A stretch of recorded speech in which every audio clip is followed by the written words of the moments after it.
Welcome back to Extraordinary Women on thatchannel.com. I'm Shannon Skinner, and I'm now joined by Arria Deepwater, who is a spiritual teacher, an author, and she's also the founder of Love Threshold. We're going to be talking about spiritual stress. And later in the segment, before we take a break, I'll have my regular Good to Know Minute when I ask my guests for their top tip on creating a successful life. You're going to hear Arria's. Arria, thank you so much for being here today. Thank you, Shannon. I'm really happy to be here. Oh, it's nice to have you here. You know, I have attended a couple of your talks.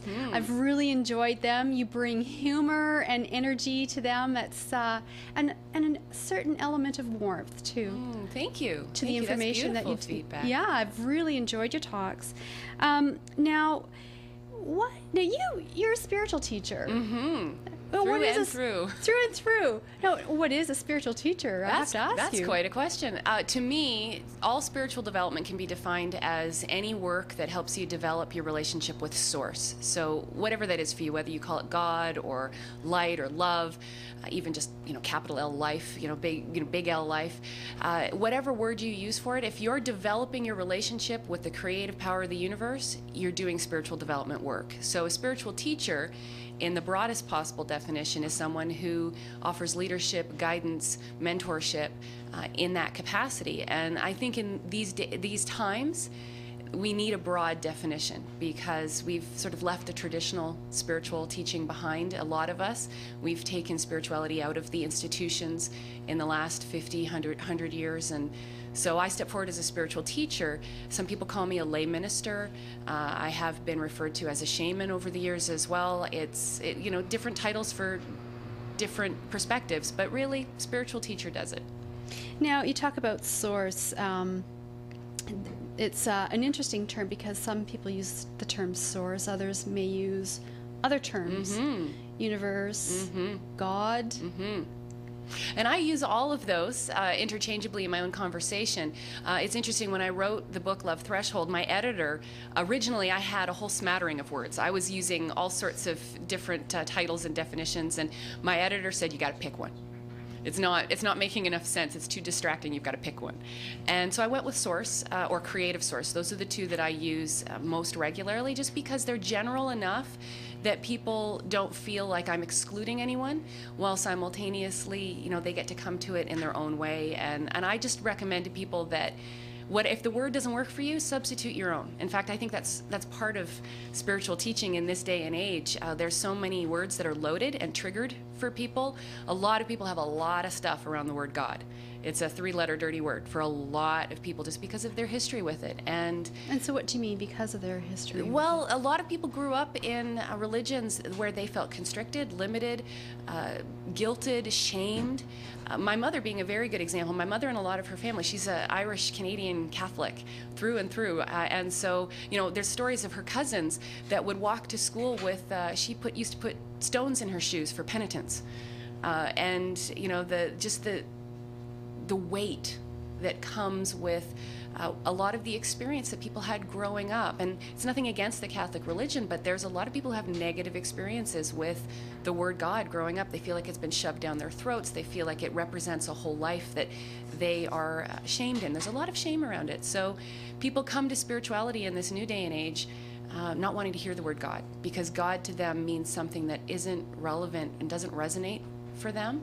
And a lot of people aren't looking for the being in the sky, hanging out in the clouds, pointing a divine finger and creating destiny for everyone. They want something that's a little more open and inclusive and comes from within as opposed to without. Now, what was the impetus that started this deep, deep spiritual journey of yours that you've been on for long time now? Yeah, getting close to 2 decades. I, like many spiritual teachers or healers, I had a health crisis of my own. I contracted the virus that causes chronic fatigue syndrome when I used to say when I was about 5 or 6 years old. And like many children, it was latent until puberty. And from the age of 11 on, until 2 years ago, I was living in constant cycles of relapse and remission and some recovery, very much chronically disabled and very ill, functionally homeless for 8 years, not able to keep a roof over my head. There was a lot of challenge and frustration with that. And when I was 21, I was facing having to quit school for the second time. I had barely graduated from high school, managed to get that back, and had gone into university determined that this was it. I was going to go after my list of accomplishments. I had a to-do list, a 10-year plan. I was going to do it, and you know, I became very, very ill again and had to start letting go of everything. I had done just enough emotional healing in the last year and previous year and a half to realize that I needed to open up a little more. And I found myself at the age of 21 realizing that it was my spirit that was really dying. And my body needed a lot of care as well, but my spirit was waning, and I needed to put some energy there. And I had a glorious, incredible, revelatory summer in 1993, the year I was 21, that was just, it was just my time. And I woke up in a big, beautiful way and really stepped into healing on a holistic level. And that was my entry point. And my body continued to be my primary guide and teacher for the next 15 years. And when I was writing the book, I had a day where I graduated. That's what I say. I said, you know, this is my graduation, writing the book. I believe our bodies teach us peace. I was in a deep curriculum of learning peace and learning what spirituality really meant beyond the physical. And at some point, I'd done enough of that work, and I stepped into a new perspective. And within 36 hours, vaporized symptoms I'd been living with for 30 years. And it's been 2 years, just over 2 years now, and knock on wood, wherever that is, they haven't come back. And if they do, I know how to process through it. And it's been beautiful to watch over the last 2 years. My perspective has shifted, because spiritually, I don't want to make it about the physical recovery and the physical healing, although that's a miracle, and I'm blessed every day with it. But to me, the lessons of learning to live in recovery and healing and understanding what health really is and having this whole new life, they are just as joyous and just as beautiful as learning to live with the disability as well. The spiritual teachings, they're just different. They're just as beautiful, just as gorgeous. They just take a different character, different flavor. Of course, now chronic fatigue syndrome is something that has become quite common, and is still a bit of a mystery. I know in my own life, I was diagnosed with chronic fatigue in my 20s, and because I was tired all the time, and my doctor said, well, you know, you have chronic fatigue. But little did I know at that time, I was actually experiencing a food sensitivity. I was never tested for allergies. And years later, I discovered that I have a sensitivity to wheat. And at that time, when I was diagnosed with chronic fatigue, what was I eating? Toast for breakfast, pasta for lunch, pasta for dinner, pasta salads. You know, it was, you know, a lot of wheat. But never once did anyone really check my diet and what was I eating. Yeah, it's very, very interesting. Chronic fatigue has almost become like a catch-all. If they can't figure out what it is, it's chronic fatigue. And that's a bit of a shame, really. There is clinical evidence to suggest that it is, to prove actually, that it's a virus. As a diagnosis, it's difficult because it's a differential diagnosis. There isn't a test yet that we can track antibodies or something, for example. But it is caused by a virus, and it creates a whole constellation of symptoms and systemic problems, a lot of which are digestive related. It very much affects the whole digestive tract. People end up with food sensitivities. And we were having this conversation the other day. I believe that taking the stress off the immune system is one of the key ways to help recovery with chronic fatigue. So I believe that everyone who has even the hint of that diagnosis should really take a look at food sensitivities. I believe nutrition is everything, actually. You know, this is a temple. And if we're not consciously aware of how everything that we eat, how that makes us feel, then we've got some work to do there. I believe that conscious, mindful consumption is a key to spiritual living. And there are a great many people who do have a wheat sensitivity, who've got dairy sensitivities, who've got some major sensitivities to some of the things that we eat every day in this culture, sometimes more than once every day. And just to take a look at that and to be aware, you know, and I think if knowing what you know now, if you'd gone back to the woman who was in her 20s having that problem and just said, okay, so just pay attention to how you feel every time you eat, within the hour or two after you eat. And I think you probably would have had the insight and the awareness to get it. Oh, wait a minute, this is connected. And work with it yourself. And it's unfortunate that doctors aren't trained. They get about 2 days of nutrition training in medical school. So we have to kind of have a little compassion for that. They just don't know enough about it. And it's important for people when they're experiencing health challenge to be independent and take initiative and go get the information they need, regardless of whether or not their doctor is able to provide it. Now, of course, this is a big part of our spiritual development is awareness of our health, awareness of mindfulness, and we're going to talk a little bit more about that after our break. As we're coming up to the time, we're going to take a break, and I've got my Good to Know Minute, and I know that you've got a great tip for my audience. I'm really excited about this. To me, I always recommend that people connect with their authentic core values, because success to me isn't so much about how well you're doing what you do, but how well you're being who you are. So connecting with your authenticity, your core values, and living those fully, completely integrated, that's the true measure of success for me. Thank you. We're going to take a break, and we'll be back.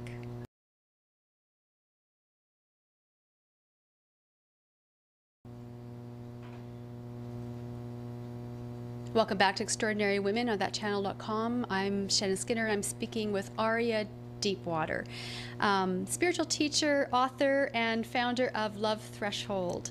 Do you think, we were talking about this at the break, that we are very spiritually stressed? I do think that. That's why I've created a whole website around it, spiritualstressbusters.com. It's actually a term that I've coined myself, because after working in this industry for 15 years and seeing countless clients and students, I really just came to the conclusion that, in this beautiful world of spiritual development, which is, again, all about developing our relationship with Source, whatever that means for us, because we don't have the traditional context for spirituality in this culture, in this modern, urban, workaday world, we're not soaking in spirituality. We don't have a cultural reference point and roadmap for it. And so we end up confused and in conflict about it and our own progress, and particularly because in this culture, we're so geared towards progress and success, and so many people have success as that checklist of accomplishments,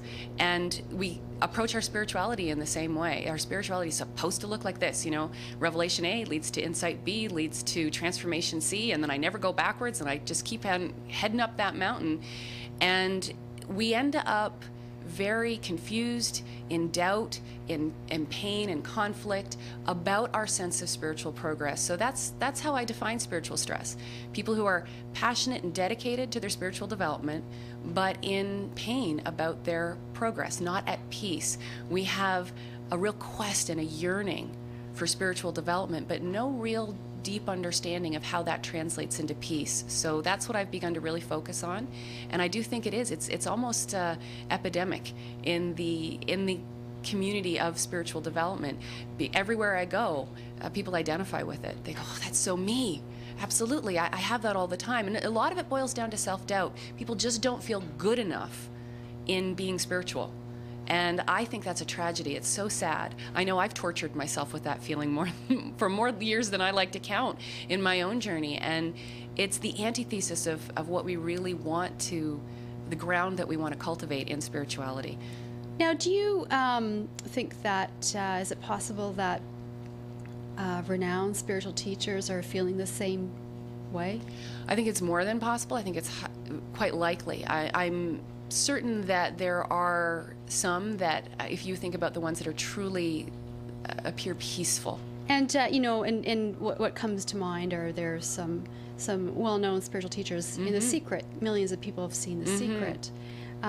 Is it possible that they're feeling spiritually stressed as well?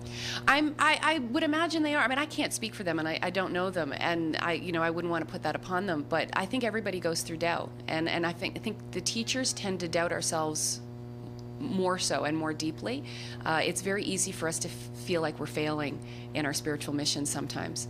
And so I'm certain that everybody has moments of it.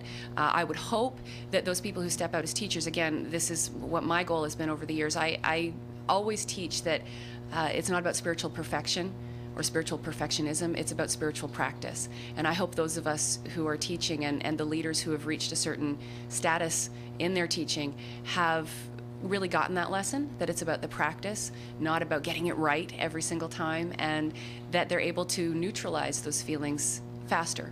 Because that's what I'm all about. You know, mastership to me is not someone who never has a moment of doubt. It's someone who is able to recognize that doubt and transform it back into peace as quickly as possible and act with a real sense of self-love and trust and faith and move forward. So we're feeling drained, self-doubt, fears. What is the first step?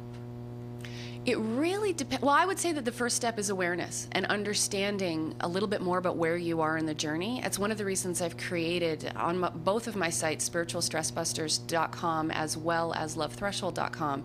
There are free e-booklets available. They're quite substantial documents. I didn't create little teasers for people. They're beautiful. I'm very deeply proud of them. One of them involves identifying the top 10 spiritual misunderstandings.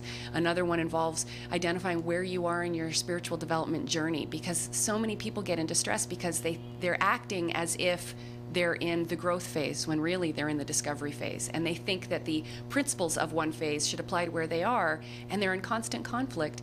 And it's just, if they just realize where they are and educate themselves a little bit more, they could relax and go with the flow.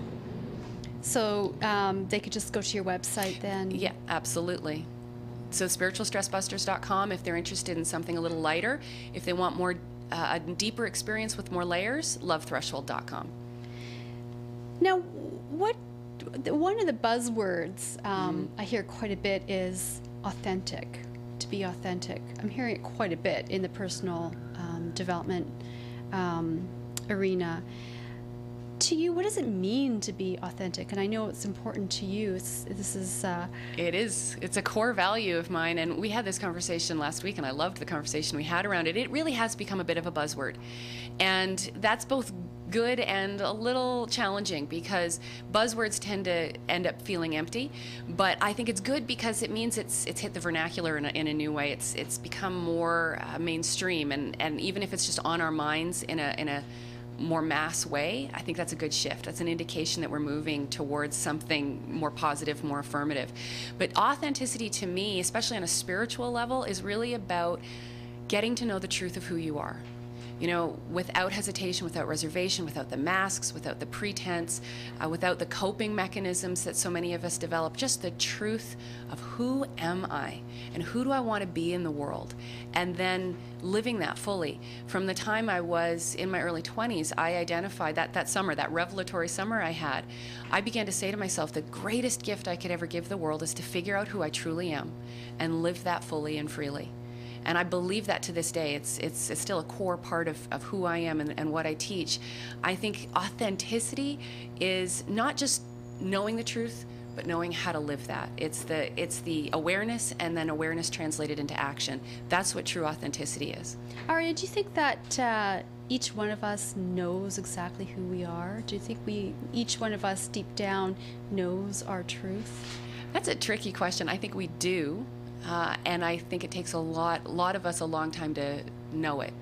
I don't know who said it, but one person, I heard a quote once that said that we hid our truth in the best place, the last place we were ever going to look. We hid it inside of who we are.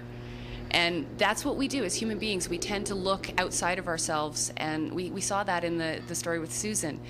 She knew it. There was something carrying her through the entire time, but it took her 20 years of exploration and stumbling and walking through the pain to be willing to stand in it and take a stand for it, which I think is, again, also important. That's a really important distinction. That's where it goes from awareness into action. It's one thing to know it, but then to stand in it and to take a stand for the truth of who we are is a whole different thing. So yes, I think it's programmed into our DNA. I think all of us know it, but there are a lot of distractions. I actually believe that that's what the purpose of this world is. We've created this beautiful, confusing, chaotic planet so that we have a place as souls to come where we have every reason in the world to forget, every excuse in the book to forget who we really are and learn how to remember anyway. So however long it takes, whatever we got to do, that's what we're here for. Now, as a spiritual teacher, who to you on the planet would be the most spiritual person today? I don't know how to answer that. And again, this is a conversation we had earlier, and I've been thinking about it since then. And I mentioned a few of my favorite teachers. Thich Nhat Hanh is on the top of my list right now. And the Dalai Lama is someone, obviously, I truly admire. But I don't necessarily believe, first of all, that there is the most spiritually developed person. I don't think we can put things on a hierarchy like that. And I also think that quite possibly someone that we might identify as a walking ascended spiritual being in this world might be living very quietly. You know, we might never meet them or know about them. They may be serving in a quiet community way, or they may be living in isolation. We don't know. And it's, I like to think that the most spiritually developed person on the planet is whoever we are in that moment, and in the next moment we'll be more spiritually developed, and we're all getting there together. I think there's probably a oneness involved in the answer to that question. In that we're all one. Yeah, absolutely. I think that ultimately there's only one of us here. There's only one consciousness expressing in infinite variety and different forms. And there's no evaluation for who is spiritually developed, because our souls know what they're doing. We saw that with Susan's story. Our souls know what they're doing. That's what my story is all about as well. I mean, I was lost in pain and confusion for a lot of years as well, and most of us out there go through that. I really, truly do believe that our souls know what they're doing, and there's nobody who is less spiritually enlightened than anyone else. It's just who's living it a little more clearer, perhaps. Now, gratitude is an important practice to you, the practice of gratitude. Mm-hmm. It's one of the principles of the thresholding work. I believe that to choose love, to be spiritual in every moment, it requires gratitude. We can't thrive in that unless we're practicing gratitude. To me, gratitude is one of the most creative energies we can cultivate. It is the human equivalent of a divine principle, which is unlimited abundance. One of the characteristics of the divine, or of source, is that it's infinite and eternal and endless. And I believe in human form, that's gratitude. So practicing that puts us in a vibrational space that keeps our heart open and our mind clear, and takes us to a place in our lives where we're able to be generous and warm and share and celebrate and anticipate greatness and accept the hard stuff. Arria, I have one last question before we run out of time, and that is, you have done something that I don't know of anyone else who has done, and that is you have a tattoo on your face. I do. Fine line between brave and stupid sometimes, right? No, I'm not the only one who's tattooed my face. I am the only one who's tattooed mine. Yes, personally. exactly. Yeah. In of itself, it's not particularly unusual, but I get tattoos when I go through times of deep spiritual transformation. And this one actually was about claiming my authentic self, being really clear on who I am, walking my path again, without hesitation or reservation, and being connected to the more eternal part of me, and also making sure I never hide who I am ever again, which gets hard to do once you tattoo your face. So that's what it was about for me, and it's been interesting to watch how people have responded to it over the years, because it's both an icebreaker and a conversation starter. It's also a trigger for a lot of people. People have got ideas about what it means. You'll find that gang members and prison inmates will tattoo their face because it's a statement against authority. I was actually told by a woman once in a workshop who is a guard at a prison that I've tattooed myself in the two most common places for prisoners, which is the back of my hand and my face. And she was quite triggered by that, but by the end of the workshop, she was transforming her judgment and issues around it, and found that it was a great teaching tool for her. So it is what it is for whoever sees it. Well, thank you so much for sharing your story and your wisdom with me today and my viewers. Enjoyed having you on the show. Thank you. It's been such a pleasure. And thank you for coming all the way from Ottawa. I did. I really appreciate that. It was a beautiful train trip yesterday, so I'm happy. Thank you. I wish you all the best.